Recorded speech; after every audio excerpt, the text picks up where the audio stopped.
And I was thinking, reflecting on just this time of year, and I've been kind of splitting time with you guys and all that. And like the one thing I remember, once December kicked in, I think everybody across, if not the globe, I definitely know in the United States, everybody just checks out. Yeah. Everybody just checks out. And the one difference that I've noticed about like this year being affiliated with Telios and working with you guys alongside you guys at a startup, you can't check out. No, there's no checking out. There's no checking out, man. It's like you're on it 24/7. Yeah. And I was like, oh yeah, don't wait.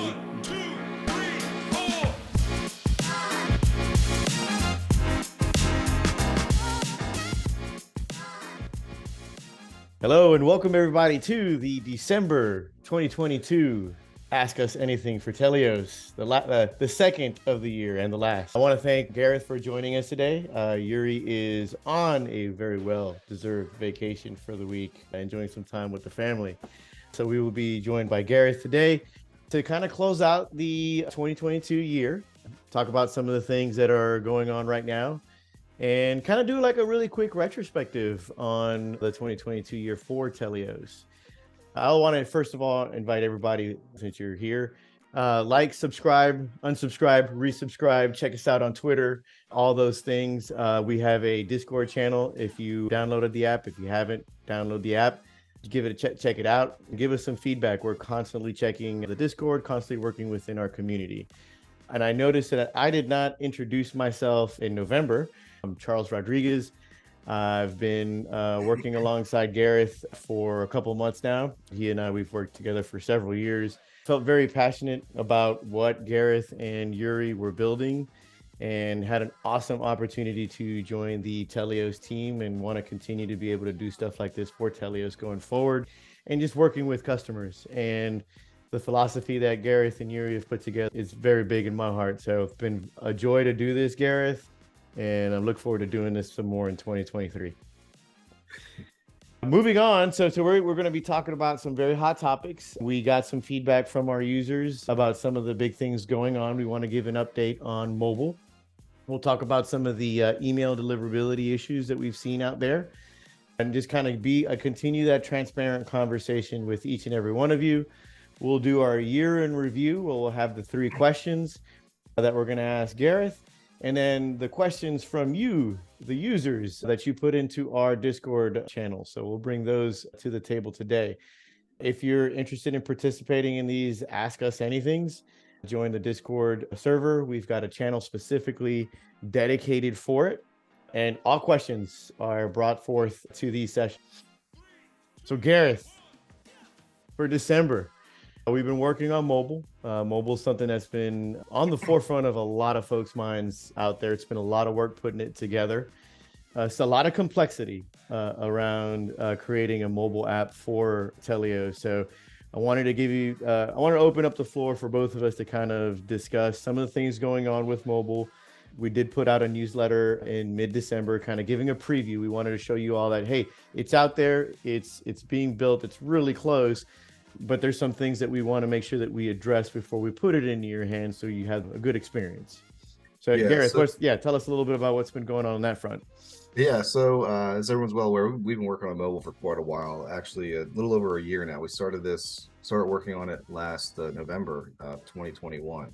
And, we've been dev complete actually for mobile for, I want to say a few weeks to almost a month now, but we hit a little snag where we had to upgrade the peer-to-peer hypercore libraries to the latest version because we were on an older alpha version, and it all kind of related to some of the data issues people were experiencing on their devices where they'd get locked out of their account so they couldn't sign back into them again. And it was because we were just on old alpha builds from last year. So when we upgraded all of those dependencies, the builds for mobile all of a sudden stopped working. We started getting all these native compile errors from Node.js. So it's been kind of just a scavenger hunt, try to track down these errors and just fix them and trying to get the builds working again. But all the features for mobile, like sending, receiving emails, aliases, all that is in and been working, and we've been testing it up until now. It's just getting the build to recompile with the new updates. The new updates haven't changed any of the APIs or anything. It's just the underlying core libraries. So, there isn't any work we got to go back and refactor. It's just a matter of just getting these, mobile to rebuild. Those of you who've been waiting, it's coming down the pipeline, but we are wanting to make sure that you have a solid, stable experience when we do release it. We want you to be testing the features and not having to test like, does this, what are some of the things going on behind the scenes? Yeah, Charles and I are big fans of video games, and I think we've taken a lot of lessons learned from video game launches, right? Where they will push to get a video game out before the Christmas holiday rush, right? And it's broken, and people will they just they hate it, right? They complain, and it almost can ruin like what would have been a really good game. That first really bad experience, people just won't ever return to the game or want to play because all they remember is just all the launch bugs that it had in issues. And so I think I'd rather delay a launch by a little bit and have a great first experience versus trying to get something out early and having stuff just break a lot. So that's kind of the philosophy I think we've taken here. Yeah, I like that the comparison of the gaming industry. I think that there's a lot of games that have gone out in the last few years that either A, haven't been complete, or have been just a dumpster fire. Yeah.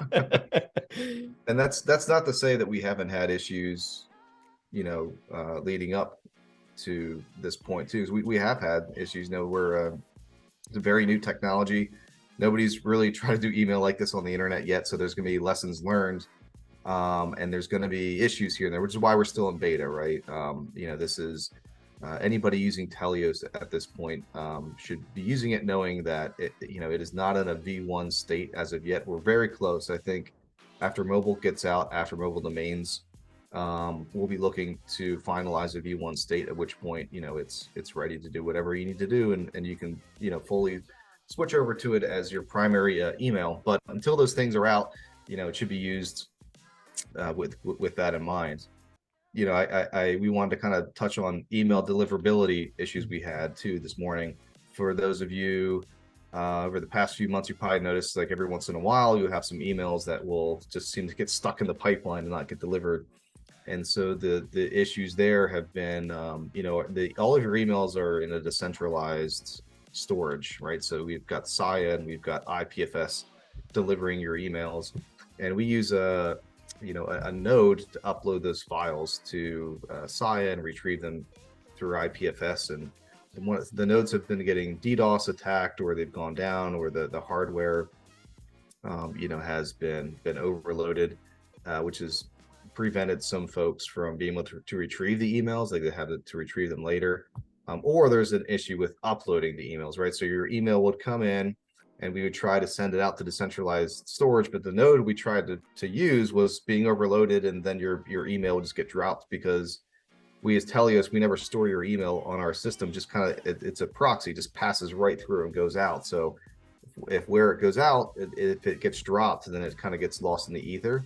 And so these are all things that we've been looking at, and we are going to be making updates for. So in the future, if something like this happens, we will have a temporary spot that we put an encrypted email to attempt to re-upload multiple times if the first time it fails, so that these don't get lost forever. But as a small team, there's really only one or two of us working on the project at any given moment. And so we have things like custom domains and other features that people are asking for that we're trying to get out the door while trying to do all this stuff. So we're trying to prioritize work and issues at the same time. And so that's all to say this is something we expect to be coming and releasing early next year. Yep. So before we get to the community questions, I have some questions for you guys, and specifically for you. I think it's been 4 months that I've been working with Telios now, and I've enjoyed a lot of folks who are listening to this. I haven't had the opportunity to really kind of hear from you some of the things that you're very proud about and that you've experienced in 3 years now. It's going to be 3 years, right? Working on it. Yeah, but about 2.5. 2.5. I always forget. Yeah, it goes back to the pandemic. Too. Pandemic. You can't forget the pandemic. So I've got 3 questions for you that bounced around in my head as I was putting this together, and I was like, this is pretty cool. This is stuff that we've talked about that not a lot of people really get to hear. So are you ready for year in review, Gareth? Yes, let's do it. All right, question one. What's been the most memorable accomplishment of 2022 for you? I would say just seeing an email come and being delivered on a mobile device, because when we first started this project in the very, very early days, I didn't know 100% if it was ever going to work on mobile. Just, it had never been done before. The core team, the hypercore team, didn't have any mobile libraries or hadn't attempted to do it on a mobile device. And so to finally see an email being sent and delivered on a mobile device, and it being saved and it's syncing between a desktop, was like a very big moment. I think you and I were on a call. I think you were the one that we actually tested. You were at your house and I was at mine, and we were syncing up a mobile device and sending emails to it. And I know this is probably, we're taunting the community saying how cool it was to see it on mobile, and when they haven't gotten to it yet. But we promise you, it'll be worth the wait. It'll be an exciting moment once that drops. But that was a pretty big moment for me this past year. Second question for you. What is the biggest lesson learned for you and the Telios team? I think, as in startups, there's this mantra of like move fast and break things, right? And I think that might hold true for some startups that are on centralized architecture, but doesn't work so well for something like ours, right? So like if we move too fast and break something, and the data gets corrupted on your device, there's nothing we can do to fix that, right? And you've lost all of your emails and everything you've been storing on your phone. So, we've learned that we've got to move a little bit slower, which is why mobile's taking a little bit longer to come out. And we've got to be, on our game to make sure stuff like this doesn't happen, right? Because when stuff isn't centralized and everything is stored separately on each device, and we push an update out there, if all those devices get corrupted, they have to all be individually fixed on the device. We can't just go and push a server update and like fix everything. So that's been the biggest lesson, I think, in all this, is just really shifting how you think about developing software in this manner and the repercussions of pushing stuff out too early. Awesome. Thank you, Gareth. Last question, my friend. What do you look forward to most in 2023? We keep talking about this mobile thing, having that mobile, having the mobile app come out in the App Store and just having that syncing up with the other devices. I think it's been the number one thing holding most folks back from really committing full time to Telios. It's hard for me as the founder and creator of this whole thing to not be able to commit full time to it without a mobile phone, right? Because I'm on the go a lot too. I need it on my phone. I need to have that mobility. I think that, and this next year is a big year for us because, we are looking to move to the B2B side, right? We're looking to onboard businesses and get those custom domains and being able to allow your employees to claim mailboxes. And so this is going to be a really big step for us, because we've seen in the news, there's just always these breaches with emails at companies, or going back to video games, like a Rockstar game, somebody breached their Slack channel and stole the latest Grand Theft Auto release and posted pictures and videos out there. LastPass has been broken into recently. All the passwords people have been storing on LastPass. So I'm really excited to get this out there for businesses. I think it's really important, and businesses just aren't safe really at all with what they're using in the cloud. So that's going to be huge for us, not only from a technology standpoint, but just also from a revenue generating standpoint. We haven't really generated much revenue to date as we've been building this in stealth mode, but this next year we're going to be focusing on growth. Our building stage is going to kind of be still a focus, but we're going to be focusing on growth next year. Very cool, man. I appreciate it. As always, Gareth, working alongside you and doing these, appreciate the transparency and kind of giving us a glimpse behind the scenes. So this takes us to the community questions. But we got a couple really good questions, and we got some feedback on the Ask Us Anythings, which thank you so much. Keep that feedback coming. We'll continue to model these for what you guys feel is the most valuable. So for the Ask Us Anything, The first question, Gareth, starts off with, we've already talked about blocking remote content in email messages in the future. Will it also be taken into account being able to block the trackers in the images that they can be seen at the same time? Something like Apple Mail or recently Proton Mail does, according to what I have seen. Yeah, so there's a couple of different ways. Yes, the answer is yes, that we are going to be blocking all of that. That'll definitely be something coming next year. I can't say when, but that'll definitely be on our roadmap. The first thing we'll do is we will just pull out any image links right in your email. So emails by default will load without images, and you could click a button to load images at that point, kind of like how you see with Proton Mail, right? You can load all images if you want. The second thing, the iteration of that I was thinking of doing is for premium members or for paid subscription plans, you can use Telios to proxy some of that content out. So what they do is they'll have a tiny image link, right, that they'll send that maybe you don't really see in the email, but it's like an invisible pixel, right? So when your mailbox loads that, it's pulling in data about your browser, about your IP address, like all this information about you, right? And that's how they track you inside of emails. So one of the thoughts we had there was any content you want to load in an email will actually proxy through one of Telios's servers in a private and secure way. So instead of you requesting that from your actual device, it'll be requested from a secure proxy server. So when the advertiser or whoever sent you that email is looking at the data, it'll all be coming from like one source and not from your actual IP address. And then from there, we can look at doing further things. But that's just sort of our like 1-2-step approach to kind of solving this. I'm glad you went into the description of that one, because I am going to raise my hand and say I had no idea about pixel tracking and all that came through emails. I had zero clue. So I'm glad you're saying this for the folks who don't know about this and are listening in. That kind of like blew my mind of that they do that to be able to continue to gather more information. So I was like, oh, that's interesting, and yet another incentive.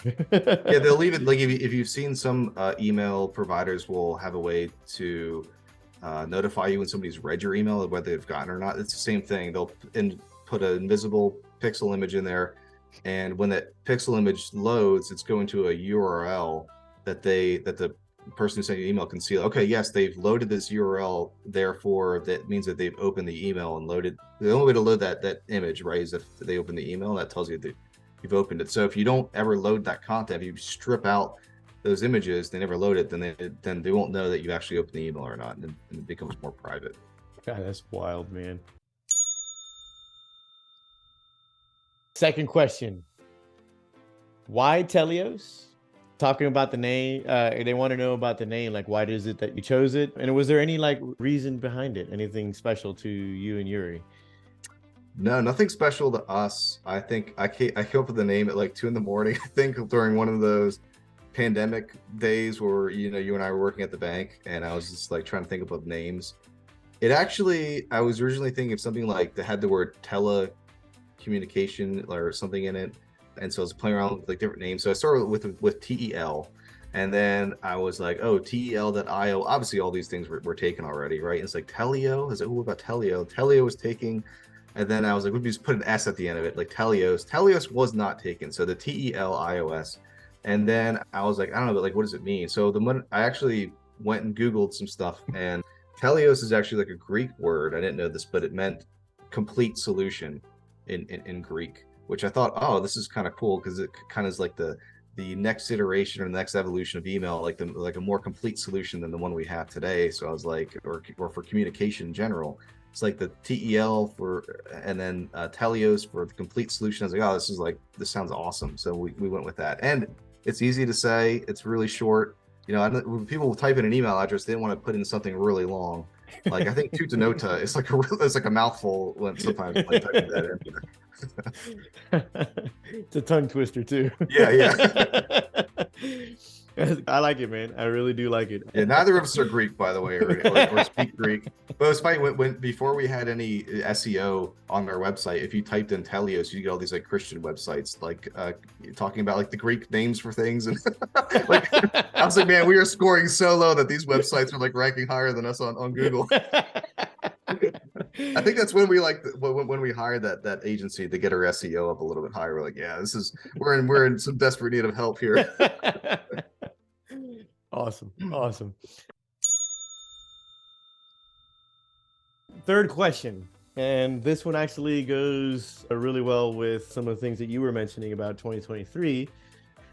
How is Telios planning to grow its user base and adoption once the time comes?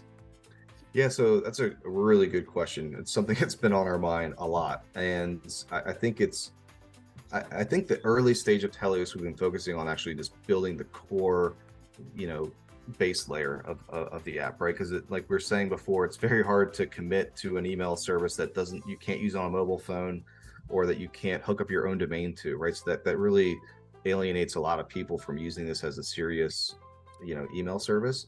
And so now that those things are, we're wrapping those up and those are getting launched very early next year, we want to then, focus on like the growth I was saying before. And so how we want to do that is we're going to do some product launches next year, some free ones initially, like Product Hunt. We're going to go and launch there.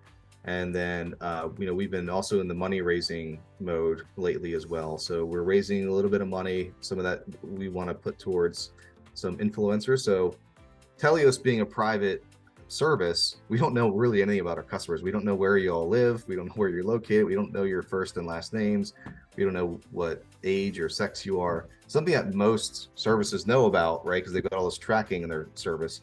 So advertising and growth we have to really think differently how we do this. And one of the things we thought was like, okay, we think that the influencer-based marketing probably makes a lot of sense for us. So going to people who are advocates of privacy, security, email, just new tech. There's a lot of overlap with people who are interested in the crypto Web3 space, reaching out to those influencers and kind of getting them on board and start advertising with them, we think will be a great way to grow.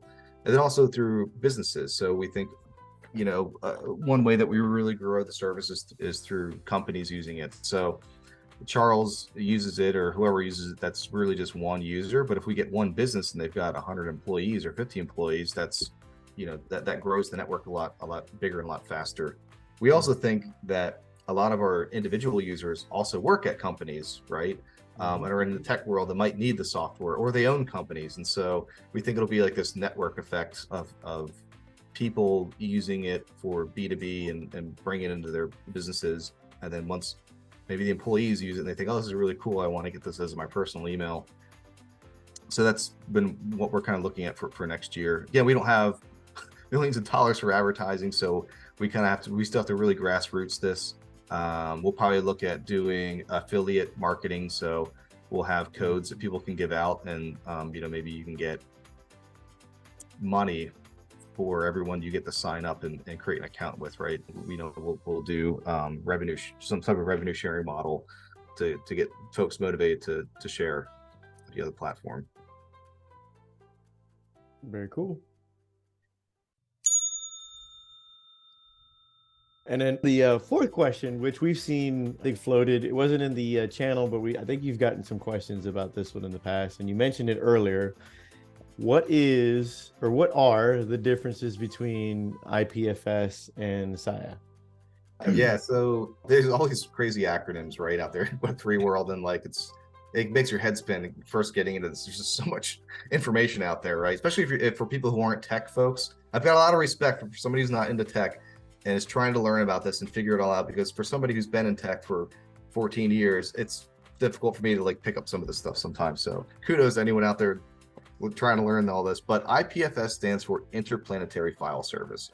And the easiest way to think about this is like sharing a file on BitTorrent, right? So IPFS is not a decentralized storage service, I would say, unlike SIA. So it's more of like a tracker for finding and downloading files, right? So if you've got an email, let's say it's a really big email, let's say it's a 1 gigabyte email, And what you do is you pin the contents of that email on IPFS, and it creates it's called like a content ID or a hash.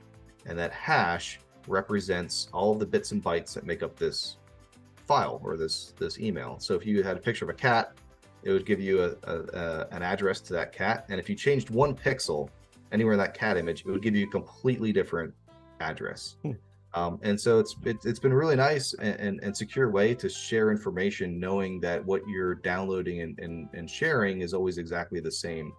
And we've seen this, you've been used a lot in NFTs. Basically, a lot of them point back to an IPFS file link, right? Because it's immutable, right? It never changes. You're always going to download the same image inside. So that's what people are sharing NFT artwork and JPEGs right now. Saya is the actual decentralized network that stores your encrypted emails right now. And that's a really neat service. I'd really encourage anyone to go and look that up. But what happens is when you send an email, you store anything on your device, or you're receiving or sending, what we do is we take after the email gets encrypted on your device, it gets split up into, I believe it's 30 different chunks. And then these chunks are stored all over the world on different nodes of people that are hosting extra storage that they have on their computer or in a data warehouse. And it sits there until you're ready to retrieve the file, and then it reassembles it back on your device. So these chunks are all out there in Saya, out in the decentralized network. And what we use IPFS for is to pin that data that's out there so that you can go and retrieve it reliably, and you know that the email and content you were sent, it sends you the exact data back to your device. And this might be changing a little bit in the future. This is how it currently works, but we will always be using IPFS and Saya, but we just might be changing a little bit of how they interact and how data is pinned and retrieved. And this kind of all goes back to better reliability for downloading and uploading emails in the future. But that's a way that we can run the network without having to store people's data on servers that we run and own. Gareth, I appreciate it. Thanks for the answers to the questions. As always, thank you to the community for bringing these questions. I look forward to continued the conversation in January of 2023. You know where to find us. We'll be on Discord. Don't forget, check us out here on YouTube. Like, subscribe if you want to continue to get updates like these. We'll be continuing to post these on Twitter as well. And I look forward to seeing you all next month. Happy New Year, everybody. Before we close, was there anything that you wanted to share with the community? I would just say I just can't thank everyone enough for trying out the service. It's been like a lifelong project for me to build something like this, and to see people download it, use it, and want to pay money for it is just like a dream come true for me. And I want to do right by everybody. We're doing the best that we can with kind of what we have to work with right now. And I just want to thank everybody for being so supportive and understanding, and just helping us debug issues. We couldn't do that in this business without people helping us out like that. So those early adopters, early users out there right now that are watching this, I just want to say thank you so much for sticking with us through this year. Promise you it'll be worth it. And yeah, here's to next year.